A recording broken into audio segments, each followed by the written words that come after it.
Hi guys, my name is Brant. I'm an alcoholic. I know it's really hot in here, and if you guys put more dollars in the basket, it won't be so hot anymore, you know?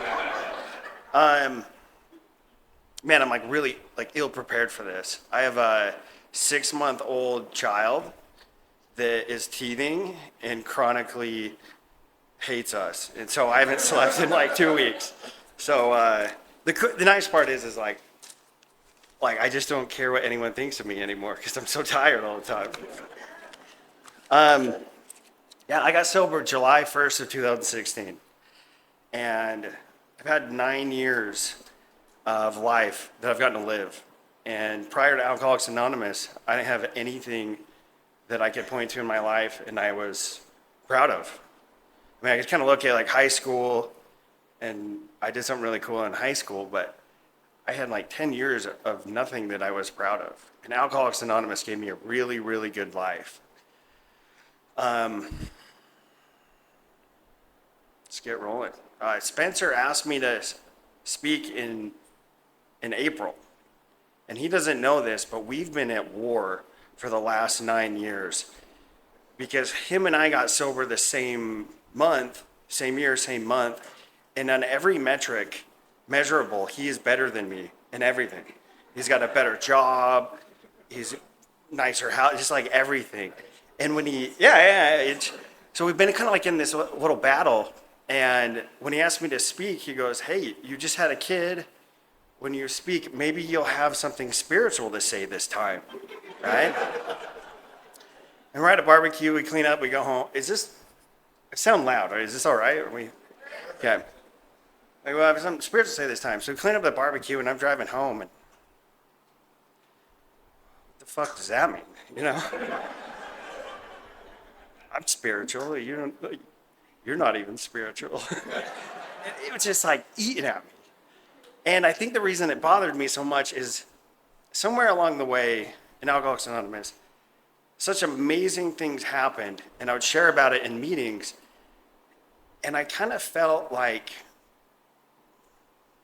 an outsider inside AA because I really loved the 12 steps, and I really loved sponsorship, and I really loved what it does for me. And I started to kind of get closed off. So kind of like my prayer for tonight is I'm just like vulnerable and useful for the first time in a long time, and yeah, that's my goal.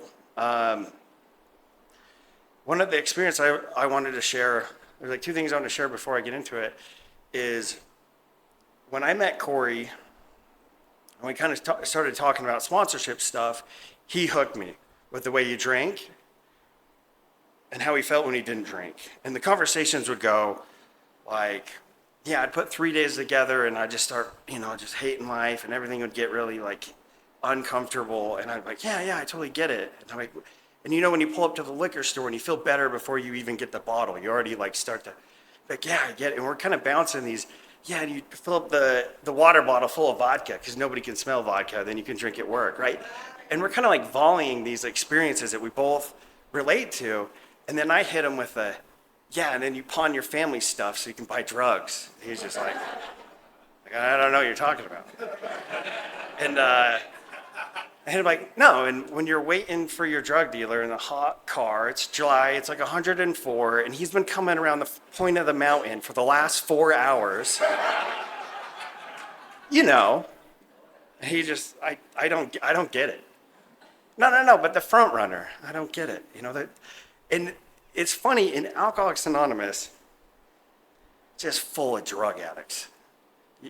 My people, right? But there's a line of things that happen to me that don't relate to him. And I'll just tell one more story and I'll get into it that relates to that. Is I sponsored a fresh guy. And RJ, you'll appreciate this. Never been to treatment, never been to AA, super excited to get sober, right? No preconceived notions. And he lived in Logan and I lived in Utah County. And we would work the steps over the phone. He'd read something, call me, tell me what it was. He'd listen to speaker tapes. So by the time he made it to his first meeting, we were going to do step 3 and he was amped. We go to the Palace, and I couldn't tell you what the topic was till this day, but it seemed like the topic was tell a story when you IV used heroin and took apart an electronic device, right? So we leave this meeting, and he's like, hey man, I'm not an alcoholic. And I'm like, why? He's like, dude, I just can't control when and how much I drink. Yeah, welcome to AA, big guy. He's like, no, it seems to qualify in AA. I need to go to prison. I need to IV drugs. I need to take. And I just want to make sure tonight that I tell my story, but I make alcoholics feel welcome in Alcoholics Anonymous. Now that I've divided the room, we'll jump into this. So if my parents would have ordered my family online, and I got the best parents. They were not good partners, but they were great parents, right? One of my parents struggles with drug and alcohol addiction, and one of my parents struggles with being monogamous, right? Great parents, great parents. And if they would have gotten on the computer and ordered us online, it would have been like Brett, like tech genius, super wealthy, just brilliant. Would have ordered him from Apple, right? Just fits the mold. My brother runs 100-mile foot races, super athletic, ran some fancy race in France last year. Would have ordered him from REI, right? Super athletic, makes sense. My little sister owns a flower business, bakes like Betty Crocker.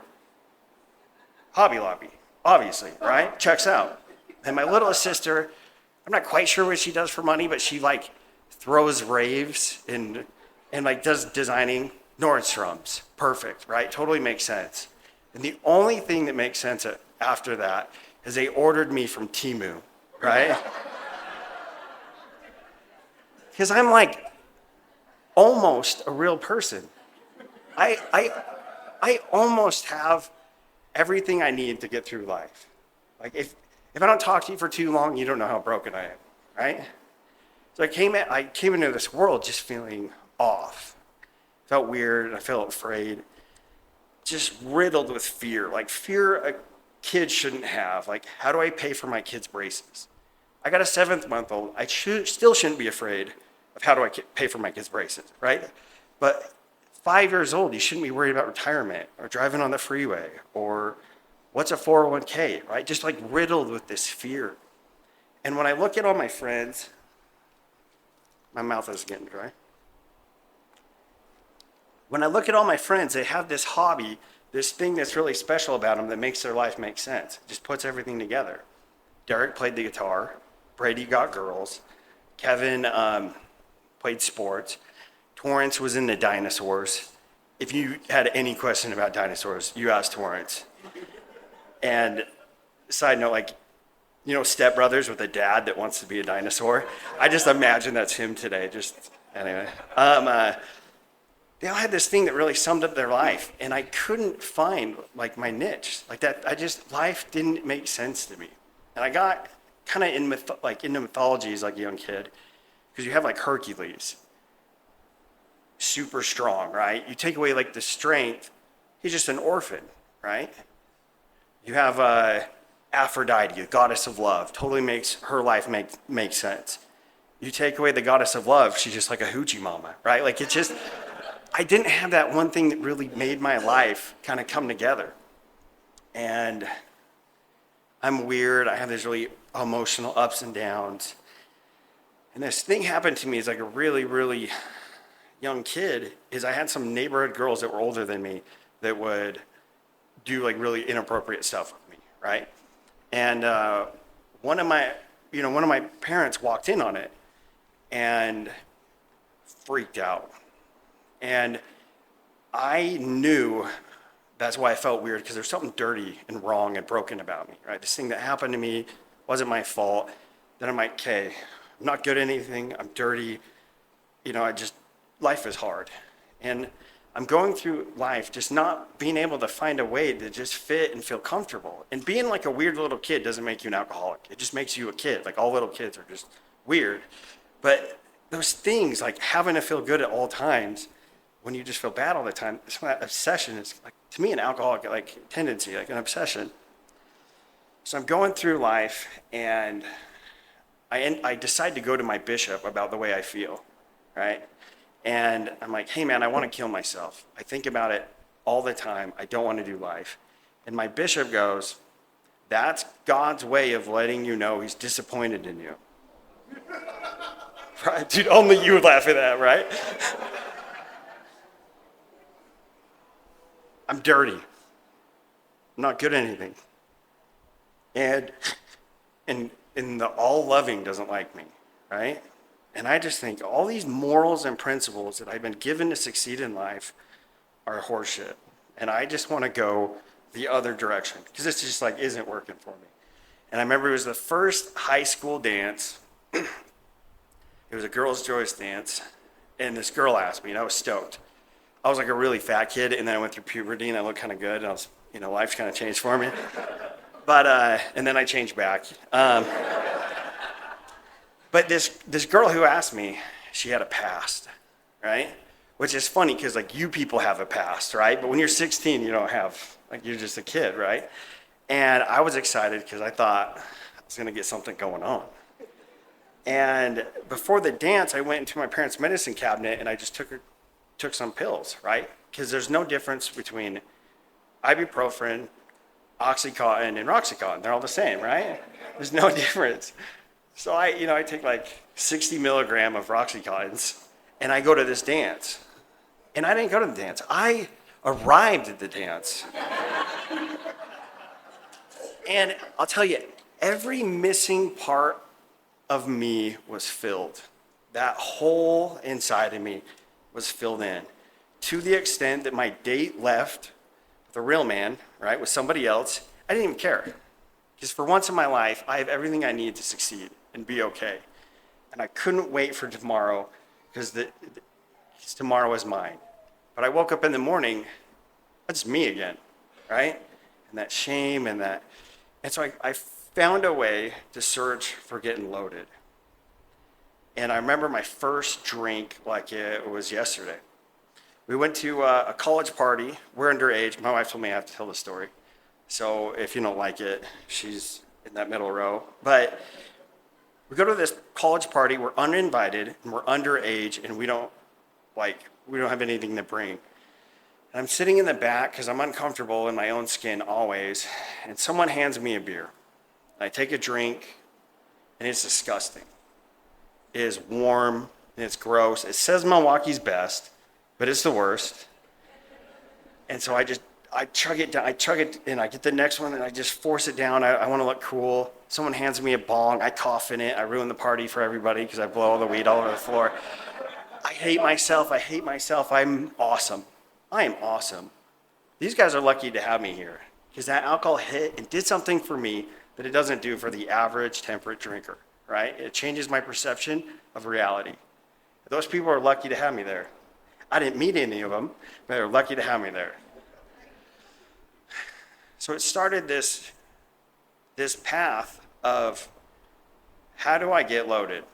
I used to tell my story like me and my dad got this big fight and he kicked me out. But in all reality, I was 19 and I wasn't working, so he asked me to leave, right? Totally like reasonable thing. So me and all my buddies moved to Arizona because people in Arizona don't suck like the people who live in Utah. And it's going to be a completely new experience. Instantly, I get caught and in trouble for my drinking. You have 5 19-year-olds in an apartment, unsupervised. We used to play this game. I had my old football helmet from high school, and we'd stand in the road, and we were on the second floor, and we'd throw beer bottles at the guy in the helmet. We'd play this game. So my boss calls me in. You can't drink. Causing problems. Okay. And at that point in my life, I could not drink because of a consequence and be okay for 4, 5, 6 months. I could just stop on a consequence. Get a job, or make money, get a girlfriend, go to the gym. My solution to alcoholism. That works for 5 months. And at that 5 months, the pain of sobriety isn't worth the gifts of sobriety. So I drink again. And at this time in society, those 80 milligram Oxycontins were making because I'm always waiting for, there we go. You either know or you don't, it's like 2 girls, 1 cup. You either know or you don't know, right?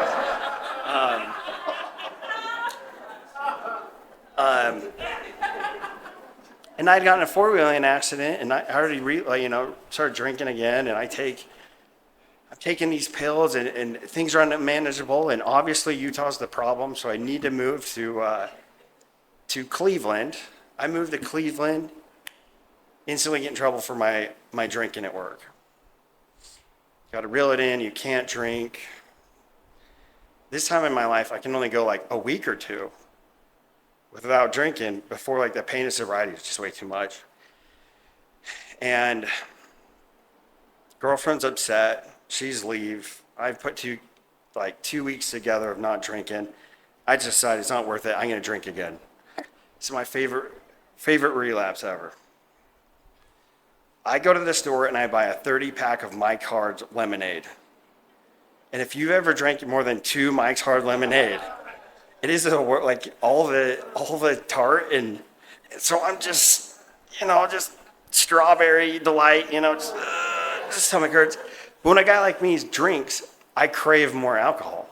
So I'm stuck in this thing where this is making me sicker, but I have to have another one. And I'm starting to see this cycle of like, dude, I'm not quenching a thirst. I'm like creating a thirst, but there's nothing I can do about it. So my boss pulls me in with these roommates to keep an eye on me. My girlfriend left. He's afraid I'm going to kill myself in this apartment by myself. I got new roommates. And these 2 guys, 2 Native American guys, they were awesome. They like to party, right? We call them, I love these guys, but we call them Pueblo Prince and the Wagon Burner, right? They were like my favorite people. And after a couple of weeks of living with them, they sat me down and they're like, dude, we like to drink, but you have a problem. You need to get help. I just couldn't see it. I couldn't see it. So I leave Ohio, and I won't bore you with it's the same. I mean, I can tell you the 9 places I lived where it was like, move there to feel different, end up being me, get in trouble for my drinking, put it together a little bit of time, move, and it's just back and forth. And every time I move back to Utah, I get addicted to another substance. And it doesn't make sense. I'm on pills, so I get on methadone. To get off methadone, I start doing heroin. To get off heroin, I'm doing Suboxone. To get off the Suboxone, I do kratom. To stop the kratom, I do alcohol. To get off alcohol, I do heroin, right? It's just, I can't find a way to just be. And it's getting worse and worse. And I moved to Florida because you people suck. It's you guys, it's not me. People are cool in Florida. The first week out in Florida, I get fired for the way I drink. And I try this little side gig. I come home from work early, another guy's shoes in my entryway. Girlfriend has a new boyfriend. I'm homeless in Florida for a month. It was terrible. I moved back to Utah. And there's something about really, really good women and people who treat them really poorly that makes them fall in love, right? And when I moved to Utah, I got 2 jobs, bussing tables and doing tech support at night. Because at night, I can drink, I can do the graveyard and drink all night. And during the day, I get cash tips so I can do heroin. It was like the perfect solution to my problems. And I'm at work. I'm really mean to one of the servers because I'm always sick. I'm at that point in my life where every day I'm dope sick. Every day I have alcohol withdrawals. And it's just constant battle. I'm mean to this server. She falls in love. We date, and we get married, right? I move in with her the next day. And the only reason I tell this story is I treated her so poorly. The way I treat my wife today looks nothing like the way I treated this woman. And it's the insanity that we bring around the people that we love that you can't really see till we get sober. And I'm really ashamed to share this from the podium, but we would party on Friday night. I'd wake up Saturday morning and I needed to get better. But she says you can't drink during the day, so I needed to leave. So I call her a disgusting name. I tell her she's a slut because I know she's not going to stop me if I just Hail Mary it, just drop the bomb. And I'd go get well, and I'd come home and baby, why is everything so, what are you, everything's great, we're gonna go for a hike. Why are you acting like this? We get party that night, wake up, and it's just constant, up and down and just making people feel crazy. And I bring that up because I'll get to it in the men's step. But it's just like the person I was. When we got married, we moved to California because it was the trifecta of getting sober. We moved out of Utah. I got a new relationship, and my parents had given me some money for getting married. We got a little $5,000 gift. We moved to California. I just love the stupid giggles out of you, man. We moved to California, and I tried crack the first day I get out there. And I spent all $5,000 in 2 weeks, right? And the trajectory of my life after that was just down. It was jails, it was tent cities, it was violence, it was terrible. I ended up going to jail on some gun charges, and before I went in, I was under the belief I had sold the drugs that killed my best friend. And I was gonna do the time so I could get sober and I could live a different life. But when you get out of jail after 30 days, what are you? You're freaking thirsty, man. So I get drunk on the way home from the place that was gonna get me sober so I didn't act the way I was, that killed my best friend. He ended up not dying. His mom just told me he died so I wouldn't call anymore. But I was under that belief for like 5 years. Calls me from jail all the time asking for money. He's doing all right. But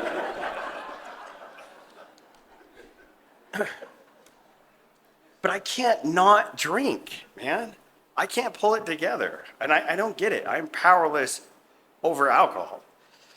So wife leaves. We don't even fight. She's just gone one day. And in a blackout, I had signed the divorce papers. She's just gone. It was like the coolest divorce ever. And I moved back to Utah, and my life tanks. And I'm living on the street. I'm up in Salt Lake.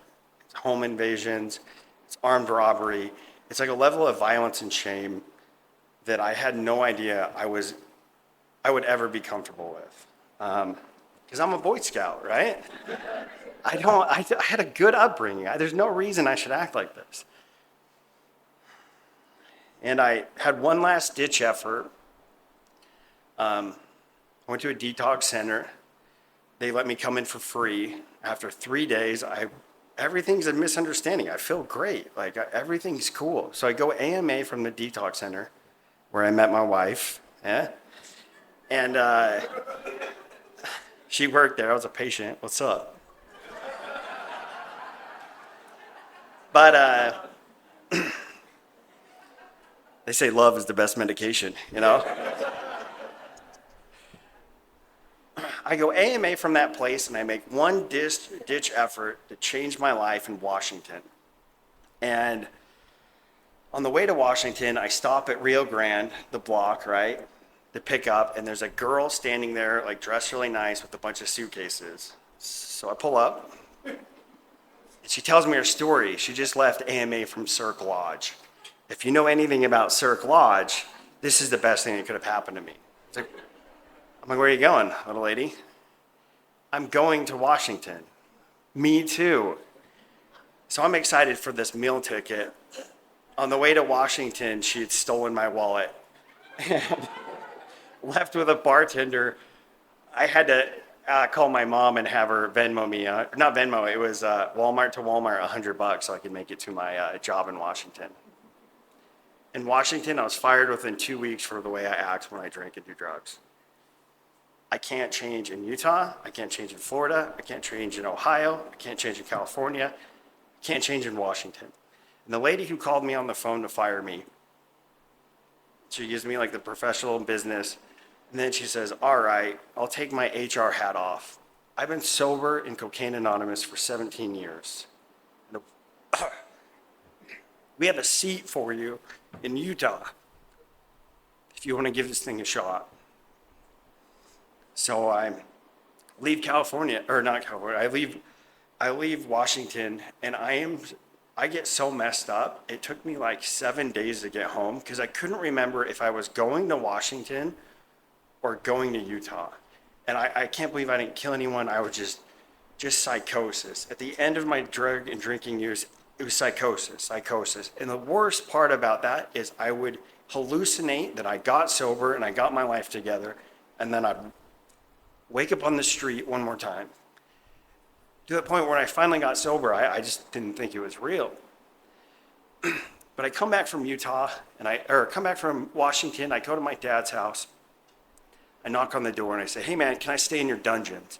Mormons have that cold storage under the basement, right? And he would run a Christmas light ornament thing underneath so I could plug my phone into it. I'm like, hey man, can I stay in the dungeon? I'm doing good this time. He goes, no. I hope when you overdose and die, it's by a hospital so we can use your organs and you'll finally be good for something. Ooh. I think I have the best dad in the world. The best dad. Flawed as a human being, always there for me. But he didn't know how I could give such a good hand in life and act the way I do. And so I go to a park. I'm sleeping in this park. It's funny how I tell these stories. I got this really nice car I'd stolen from a drug dealer, and I'm just like sleeping in this park. And my mom knew where I was, and she'd drive by and put little grilled cheese sandwiches on it. and I'm in this park, and I'm just drinking this gallon of vodka. I don't know how long I was there. But when I came to one time, I see this family playing in the park, and I'm watching the man in the park. He's got his little girl. He's got his wife, and he's just present in the moment, playing with his kids. And I watched that, and I was so angry because I didn't know why I couldn't do that. Like, why can't I just be like everybody else? And the step one hit me. It wasn't in the words that we have in the book. It's because I can't not drink. I can't stop. And then the second part of step one hit me. Even when I stop drinking, I can't make life make sense. I'm always driven by some form of fear, self-delusion, something that drives me to a place where drinking is the only thing that makes sense. And it's kind of getting to me. I'm like, well, how? And I'm just kind of like, I don't know if I'm talking to myself. I don't really know what was going on at that point in my time. But I was like, well, what do I do? People in AA drink like you, and they seem to have it together. And I didn't want to do AA because I would hear in AA meetings, you guys would stop drinking and you would be happy. And so obviously the thing that was wrong with me wasn't the thing that was wrong with you, because when I stop drinking, life just gets worse.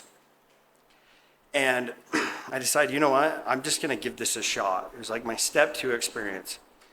So when I got, hey man, it's cooling down. You don't have to leave. I'm just kidding. So uncomfortable. So I go to AA, and it's funny. And I was met by Chris, open arms, Heather, like people. I was so dirty, and people were so good to me. And it's funny when you decide to get sober, because it was just different back then. Because you'd come there broken, and you'd say, "What do you do?" And people would say, "You just sit there and wait for God to show up," right? Nowadays, like you sit here and wait for the rehab bus to show up, and then they take you. But there was like no bus coming. Nobody was coming to help. Like I just had to sit there and wait for God to show up. And God showed up, and people like Chris, people like Eric, and they gave me a shot. And what they did is they told me, you can move into our sober living if you can come up with a job, $250, and a clean UA. If I've got a job, $250, and a clean UA, I don't need God, the steps, anything. Like, I'm good. But something had changed in me. I had woke up for the first time and didn't have that craving to drink. So I gave it a shot. It was Friday. Monday I'd move into the sober living. So I had to figure out where I was going to sleep for the weekend, but they got that God camp out that they announced. And at the God camp out, it is such a loud place. It is like the perfect newcomer camp out. And I felt so welcome there. And I felt like I found my home. The bummer about the God camp out is when everyone goes to sleep, there's a bar right there, right? And I remember standing, it's like everyone's asleep. I'm standing and I'm watching the bar, and it hits me. An AA meeting is going to solve my problems for 1 hour. Easy. I'm safe for 1 hour. But what am I going to do the other 23 hours of the day, right? The fellowship wasn't going to cure me of my alcoholism. I was going to have to find a solution. So I instantly jumped in the steps. We made it to step 8 with my sponsor, and we had a falling out. But life had gotten good. I had friends. I decided, you know what? I don't need to work the rest of the steps. I don't really need to do the AA thing anymore. I think I got this. And every other week I'd have a new job, and life was getting really, really hard. You know, you have like a really bad telemarketing job when Trimble's there with you, right? But we had all these like schemes, and life wasn't working out, and I was getting really depressed, and the thought of killing myself was coming back. I show up to work, they'd closed the doors, they didn't pay anybody. I'm like really down on myself, sobriety doesn't work. What am I gonna do? So me and my buddies went to Wendover. Daniel was there. We went to Wendover, but because I had worked step 3, this was gonna be good for me, right? Gambling was gonna be the answer to all my problems. I lost all my rent money gambling. And I'm just like down in the dumps. I'm like, you know what? I took step 3. God needs to work in my life. So I sold my car to the person I was there with. He gave me $1,000 for the car, and I lost that $1,000. I come back, I'm broken. I tell myself I'm going to go to the Sunday noon meeting. If I don't hear anything that's going to help me, I'm going to go home and I'm going to kill myself. And I go to the meeting. I don't hear anything because I'm not listening. I go and I get on my knees. And I say, God, help me, or I'm going to kill myself. And somebody knocked on my door. Said, hey, we're looking for somebody to work for the next 2 days. We'll pay you cash at the end of the shift. Are you willing to do it? That was the second prayer I had said in years. The first one was, God, help me in that car. The second one, God, help me sober. And he sent somebody. He sent Joe Rose, right? Dude, the dude saved my life. I love that guy. But to jump into the sobriety part, man, it was awesome. It solved all my problems. I met Corey on that job. We were pushing snow. And when I had him sponsor me, I wanted to just start at step 8, but he made me start over and go through it. And I learned about step 1. I learned about the allergy, that I drink because I have an allergic reaction to alcohol. I learned about the unmanageability is inside out. It's not like the jails and the things. It's the feelings I have before the consequences, right? We go over step 2. 3, he has me pray when I don't want to pray. Step 4, I learned that I am the creator of all of my pain through some action or inaction. And step 5 is to be honest with like another man. I remember there's one thing I wouldn't tell him, and I called him, and we met in a parking lot. I made him wear sunglasses. I put on sunglasses. I wouldn't let him look at me. We looked forward, and I read those last items that I was going to drink over. If you put a gun to his head and said, what were those 2 items?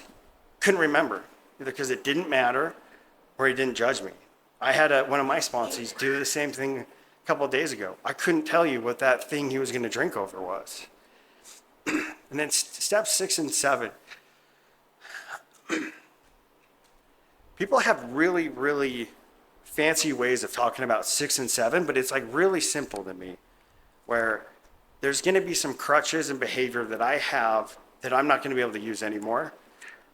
And then step 7 is I'm going to have to take some action and be patient. That's like the gist of it for a guy like me. But it took me like 18 months to improve at all, like my behavior. There was a time where I took a bunch of newcomers to the strip club, and people were so, I just broke up with my girlfriend, I was upset. And people were so mad at me, they told me I wasn't allowed to share at the palace anymore, right? But it's funny, it says God takes our weaknesses and make them strengths. Do you have any idea how many sponsees I got the next week, right?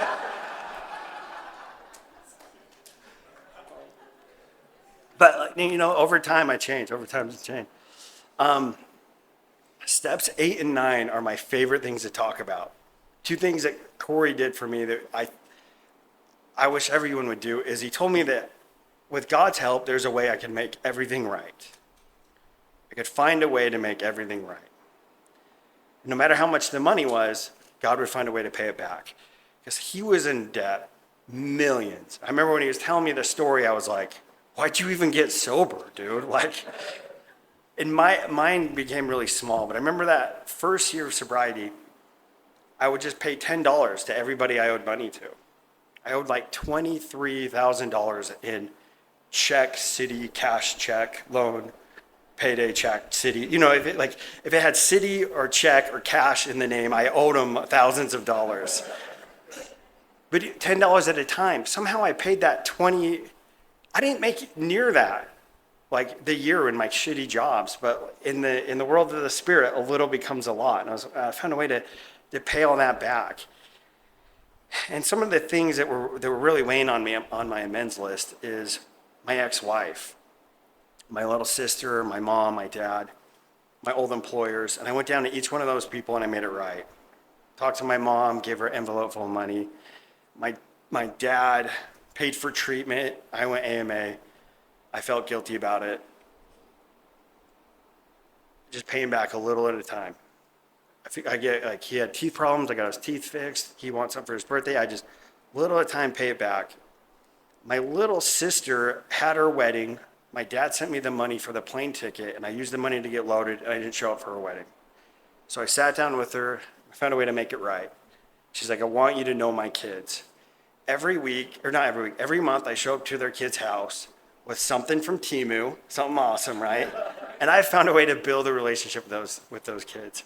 She ended up naming her last son, Brant, his middle name Brant, after me, because she's like, I want him to be a man like you are. What a cool deal. The kid's a nightmare. Kid's a nightmare. But one day, he might be all right, my ex-wife, I got with my sponsor's wife, and I got her perspective of what it's like living with an alcoholic. And I wrote a really heartfelt letter to her. And one of the other things I needed to do is pay my half of rent for those 4 years we were together, right? I don't want to do that, right? So I'll just do these easy amends, where everyone just says, just keep doing what you're doing, you'll be all right. Me and my wife decided to buy a condo. I call my sponsor, I'm like, hey, we're going to buy this condo. I got the down payment ready. It's going to be awesome. He goes, how are you going to feel living in a house that you paid for with your ex-wife's money?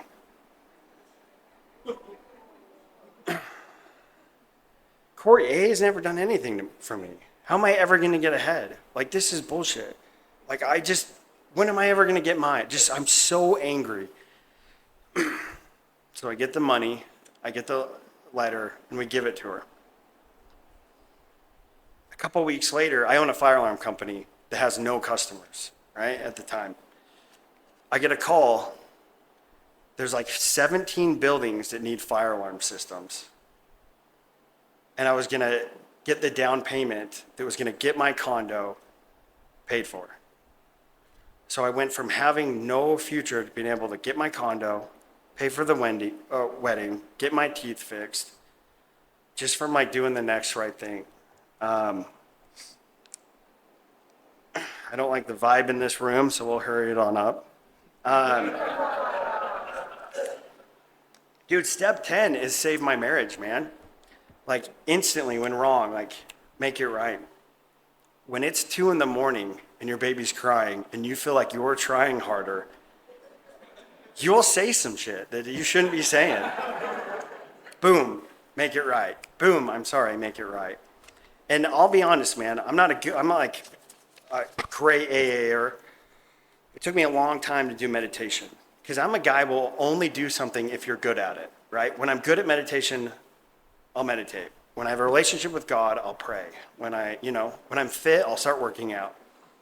And I just wouldn't meditate. So I'd read the, step 11 in the big book and upon awakening and just never really give meditation a shot.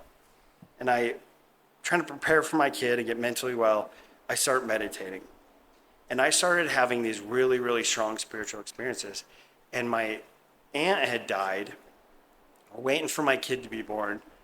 And in a meditation, I see my aunt on the mountain, like we camp with her, on the mountain, holding my little child, saying, you know you're my favorite. You know you're my favorite. You're just like your dad. You're my favorite. And I got to have this beautiful experience with somebody that wasn't there through meditation. And then step 12, I'll kind of take a different angle on step 12. When my daughter was born, it was scary. I'm working in Tooele. My wife stumbles down the steps, goes to the hospital, and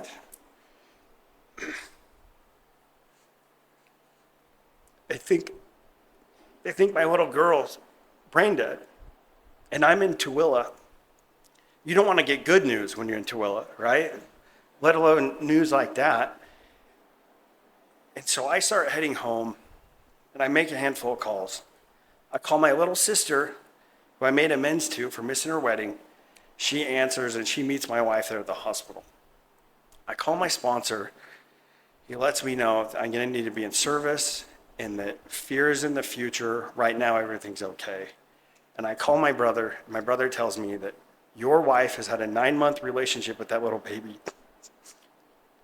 that you don't have, so you're going to suck it up and you're going to be there for her. I get to the hospital. My daughter's born. She's not crying.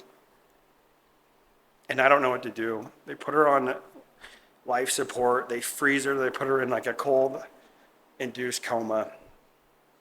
And I start having, this is shameful, but I have these feelings of, that's not my kid. I don't love the person in like the incubator. And I don't want a sick kid. And I don't know what to do. And I go out to my car and I call RJ. RJ says, RJ lost a baby. And he said, I would have killed to take home a sick kid. You need to be grateful. I'm like, breathe. I call my dumbest sponsee, right? Because he's always fighting with his girlfriend. And he's got no idea what's going on in my life. And he's just like, can you believe she said that? And I just like, my problems just start to go away, right? What else did your boss say? So I'm kind of using these tools I learned in AA. I'm practicing these principles on my affairs. Like, oh, cool. Okay, what did I learn in step 3? I'm going to have to take some action even though I don't believe it. So I'm like, in order to have a daughter, I need to be a father. So I'd go and I'd sit next to that little incubator, even though I didn't have an attachment yet, and I would read. I had this book on business, and I would just read her this book on business. I'd be like, capital is king, Ava. But I didn't know how to get through that. And I told the AA was going to solve all my problems. So I would pray, I would serve, I'd just take some action. And I would read to her, and I found the book, The Alchemist. I don't know if you guys have read it. It's a great book. And I'm just reading some little girl about a story about the alchemist, and she turns into my daughter.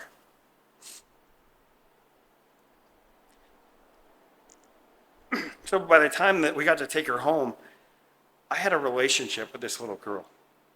I love this little girl. And without AA, I would have been a coward, and I would have went to work the next day. I would have told my wife to deal with it. I wouldn't have faced it head on like I was able to do with the tools in AA. So my message is AA gave me a way where I can wake up and not think about drinking. Where I can go out, and the only obstacle in life is me, and my attitude and my perspective.